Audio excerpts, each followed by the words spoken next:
오늘 우리가 함께 읽을 하나님의 말씀은 레위기 6장 8절에서 30절까지의 말씀입니다. 레위기 6장 8절에서 30절까지의 말씀을 한 절씩 교독하시겠습니다. 레위기 6장 8절에서 30절입니다. 제가 먼저 읽겠습니다. 여호와께서 모세에게 말씀하여 이르시되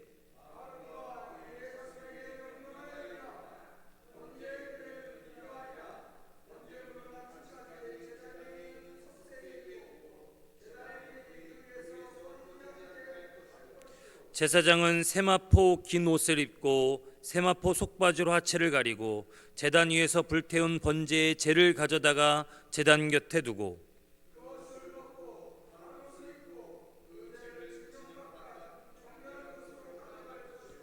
제단 위의 불은 항상 피어 꺼지지 않게 할지니 제사장은 아침마다 나무를 그 위에서 태우고 번제물을 그 위에 버려놓고 화목제의 기름을 그 위에서 불사를 지며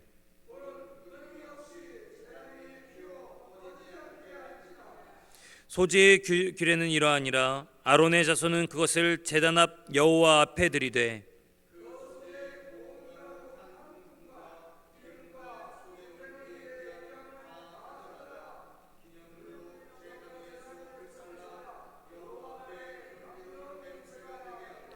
그 나머지는 아론과 그의 자손이 먹되 누룩을 넣지 말고 거룩한 곳 회막들에서 먹을지니라.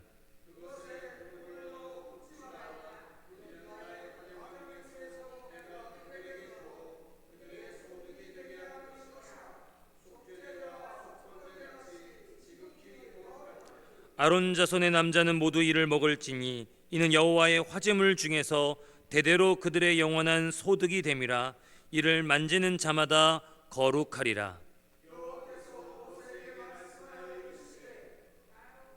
아론과 그의 자손이 기름 부음을 받는 날에 여호와께 드릴 예물은 이러하니라. 고운 가루 10분의 1 에바를 항상 드리는 소제물로 삼아 그 절반은 아침에 절반은 저녁에 드리되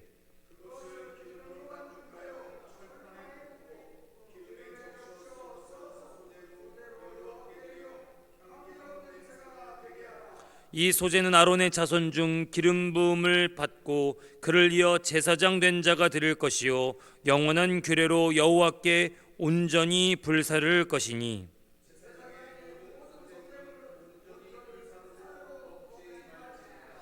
여호와께서 모세에게 말씀하여 이르시되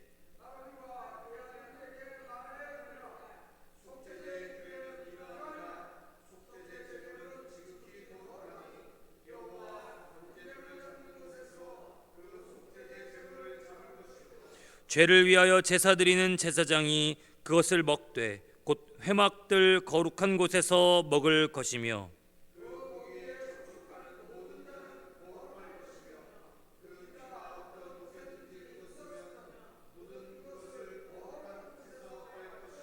그 고기를 토기에 삶았으면 그 그릇을 깨뜨릴 것이요 유기에 삶았으면 그 그릇을 닦고 물에 씻을 것이며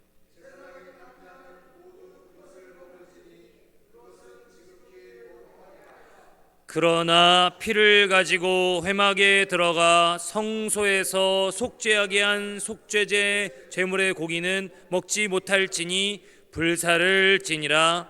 아멘. 레위기를 시작하면서 우리는 지난주까지 담임 목사님의 말씀을 통하여 번제, 소제, 화목제, 속죄제, 속건제의 말씀을 나눴습니다. 이것은 제사를 드리는 입장에서 하나님께 이 제사를 드릴 때 어떻게 나아가야 될지, 각 제사가 가지고 있는 의미가 또한 무엇인지를 깊이 생각해 볼 수 있었던 것이죠. 그런데 6장부터 7장으로 이어지는 이 5가지 제사에 대한 추가적인 설명은 제사를 드리는 사람에 대한 규례와 규정이 아니라 제사장들이 이 제사를 어떻게 드리고 어떻게 준비해야 될지를 말씀하시는 부분입니다. 결국 우리는 이 제사장들을 위한 제사의 규정들을 통해 하나님께서 제사 드리는 사람이 아니라 제사를 집례하고 인도하는 제사장에게 원하셨던 것이 무엇인지, 또한 오늘날 왕 같은 제사장으로 살고 있는 우리에게도 원하시는 것이 무엇인지를 알 수 있겠다라고 말씀드릴 수 있겠습니다. 그래서 6장에는 번제와 소제 그리고 속죄제에 대한 제사장의 규정이 등장합니다. 번제를 드릴 때는 크게 두 가지를 주의시키고 있는데요. 하나는 제단 위에 불이 항상 꺼지지 않아야 되는 것과 두 번째는 복장에 대한 것입니다. 그 가운데 더 주안점이 있는 부분은 바로 제단 위에 불이 꺼지지 않게 하라라는 것을 지금 보시면 9절과 그리고 또 12절과 13절에 세 번에 걸쳐서 반복해서 강조하고 있습니다. 제단 위의 불은 자연스럽게 이 광야의 성막에서 그들을 낮에는 구름 기둥, 밤에는 불 기둥을 인도하셨던 것처럼 바로 불, 여호와의 임재를 상징했습니다. 하나님이 언제나 우리와 함께 하신다라는 것을 백성들에게 보여주는 것이죠.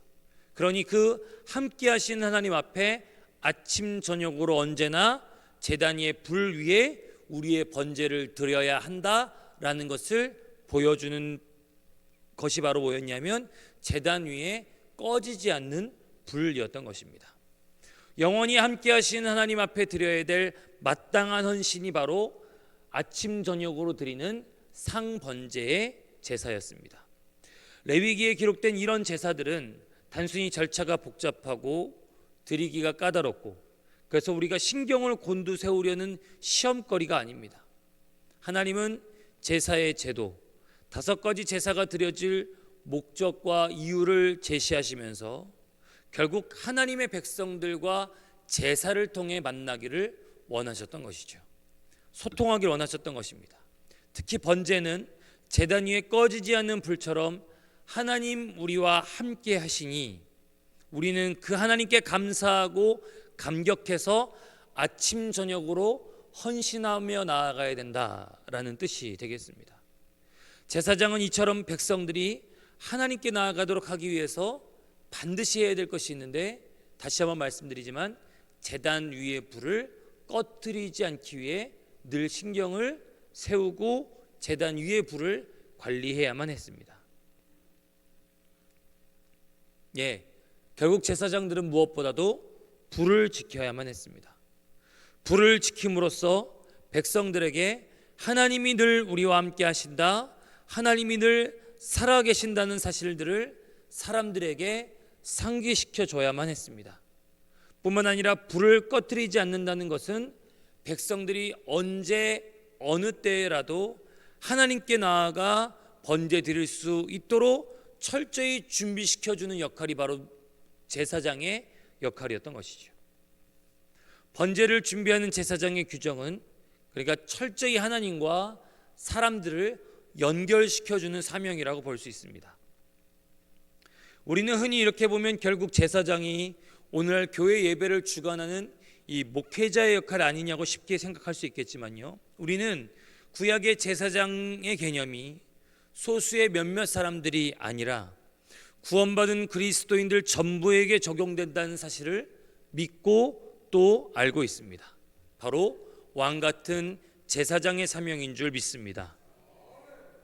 그런데 오늘날 우리에게는 제단도 없고요, 지켜야 될 불도 없습니다. 하지만 우리는 우리가 지켜야 될 불이 무엇인지를 알고 있습니다. 불이 사람들로 하여금 하나님이 살아계시다, 하나님이 우리와 함께 하신다라는 여호와의 임재의 상징이라면 세상이 여호와의 임재를 알도록 우리는 이 불을 꺼트릴 수 없는 것이죠. 언제라도 누구라도 임재하시는 주님께 나아가도록 이 믿음의 공동체 안에서 불을 꺼트릴 수 없는 것입니다. 기도의 불이 걸 것이고요, 헌신의 불일 것입니다. 우리의 가정 안에 우리의 자녀들이 자라나면서 그 여호와의 불을 볼 수 있도록 그 불이 꺼지지 말아야 될 것이고, 우리 믿음의 공동체 안에서 세상이 이 불을 보고 믿음이 연약한 자들이 이 불을 볼 수 있도록 믿음 안에서 공동체 안에서 불을 꺼트리지 않고 살려내는 것이야말로 주님 앞에서 착하고 충성된 종으로서의 사명인 줄 믿습니다. 소제에 대한 규례가 또 나옵니다. 번제와 달리 소제는 하나님의 백성들이 매번 매일 드린 예배는 아니었던 것으로 볼 수 있습니다. 다만 예외가 있다면 20절을 보면 아론과 그의 자손들은 소제를 매일 드려야만 했습니다.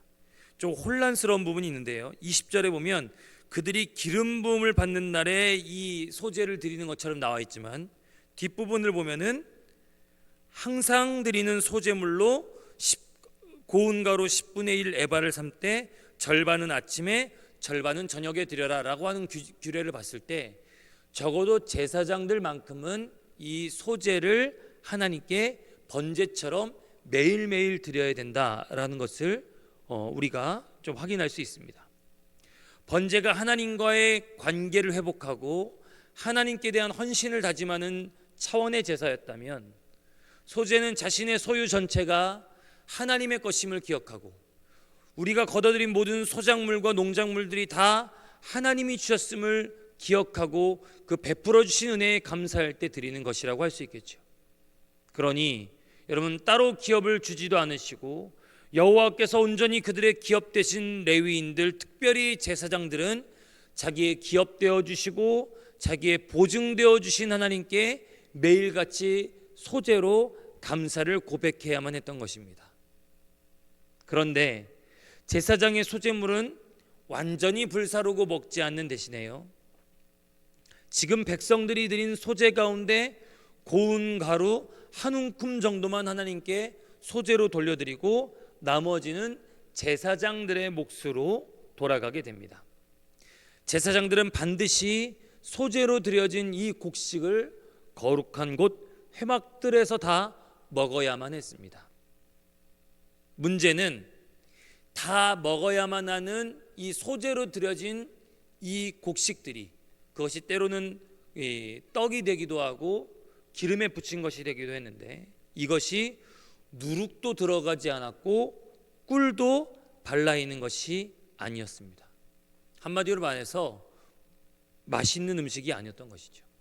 오히려 소금이 뿌려져 있어서 부패되지 않도록 만드는, 부패되지는 않으나 맛이 없는 음식이 바로 소제 때 제사장들이 먹어야 될 소제 제물이었습니다. 이 누룩을 넣지 않은 빵을 언제 먹냐면 이스라엘 절기 가운데 유월절에 먹게 되죠. 그것을 이른바 고통의 떡, 고통의 빵이라고 합니다.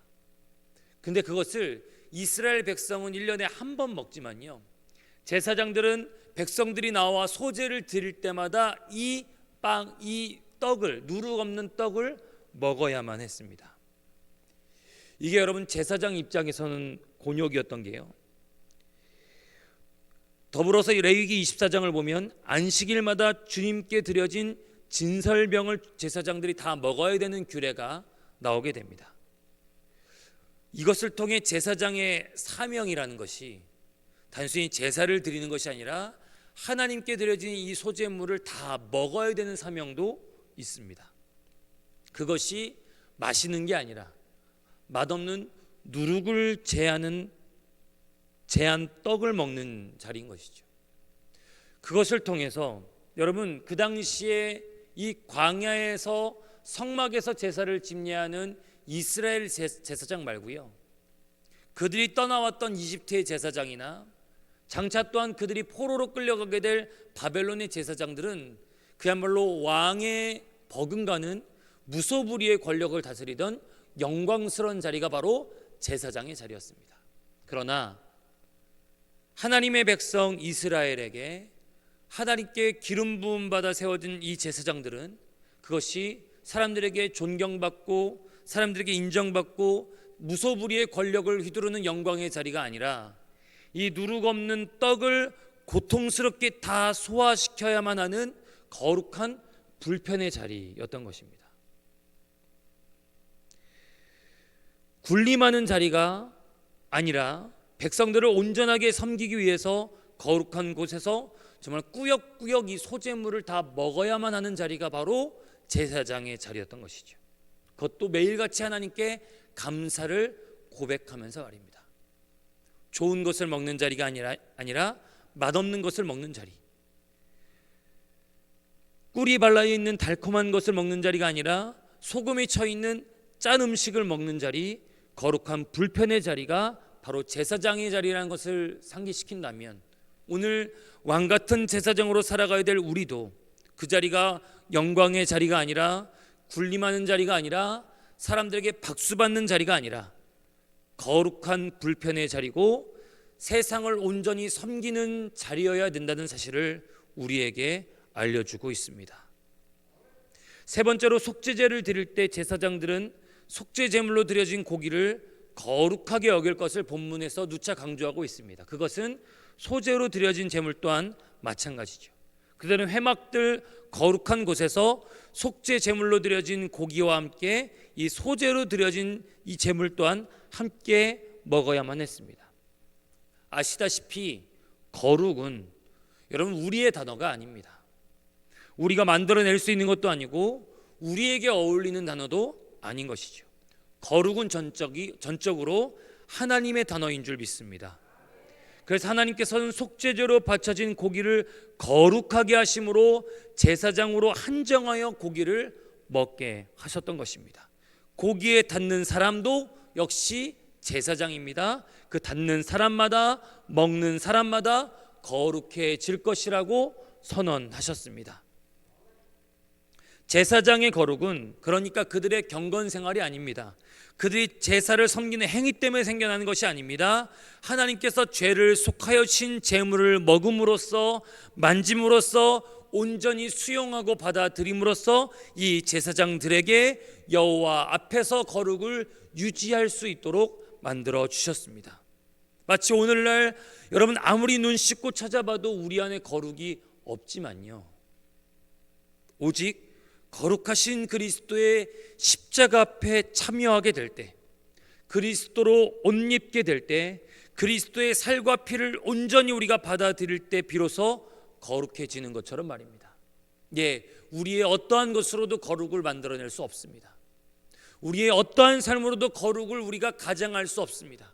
오직 우리에게 거룩은 예수 그리스도께 있고 그리스도를 온전히 영접하는 것으로만 우리가 거룩을 덧입을 수 있는 줄 믿습니다. 이처럼 제사장들의 규정은 우리로 오늘 왕 같은 제사장으로 어떻게 살아가야 될지를 말해줍니다. 속죄하신 그리스도를 온전히 영접하고 받아들임으로 거룩을 덧입습니다.